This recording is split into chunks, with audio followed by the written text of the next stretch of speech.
Now we know that there are two types of encryptions, symmetric and asymmetric. And let's break down symmetric encryption in this video. A very popular algorithm used in symmetric encryption is AES. The way this works is that there's an AES key, and you take the data that's to be encrypted, you go through substitutions with a part of the key. So this actually is a part of the key, as you can see here.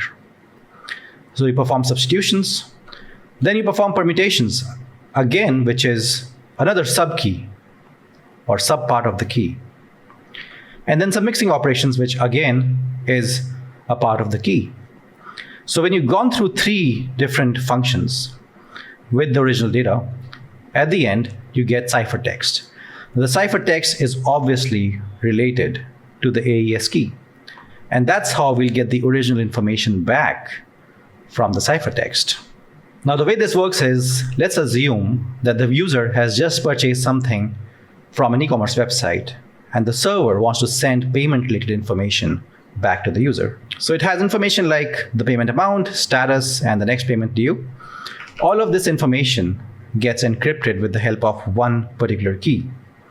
And you get the ciphertext. Now, you know that it actually goes through three different stages. So once you get the ciphertext, you send the ciphertext back to the user who has just made the purchase. And the ciphertext needs to be passed through the same key to get back the information.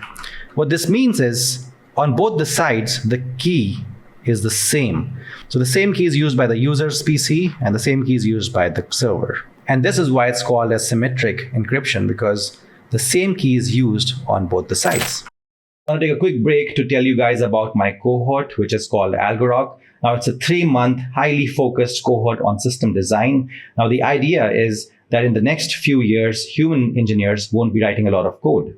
Now, if you've used something like GPT-5 Codex or Claude CLI or Cursor, you know that AI can write a lot of the code for us. And in the near future, human engineers like us will be more responsible for architecting systems and system design rather than the implementation of the code itself.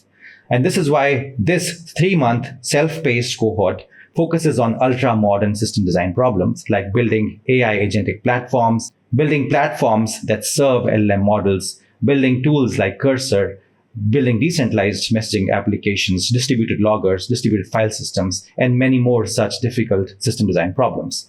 It's meant for senior engineers wanting to move into leadership positions. So if you're someone who wants to go to the next level in their career, this is the only cohort that does that. There's no other cohort that focuses only on senior engineers. You will be learning as part of a group, and most of the people in your group will have more than 7 years of work experience in engineering.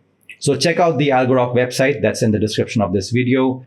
And all you need to do is fill up a form. We'll get in touch with you. We'll see if you're a good fit for the cohort, and then we can take things forward. Now let's get back to the video.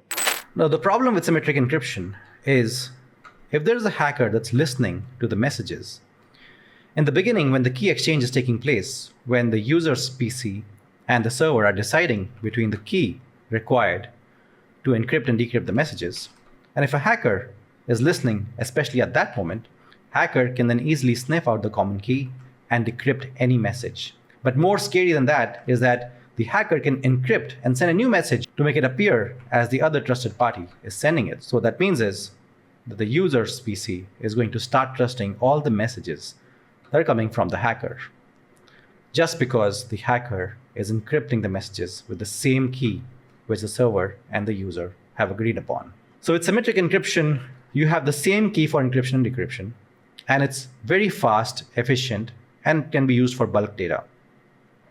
In the next video, we look at asymmetric encryption.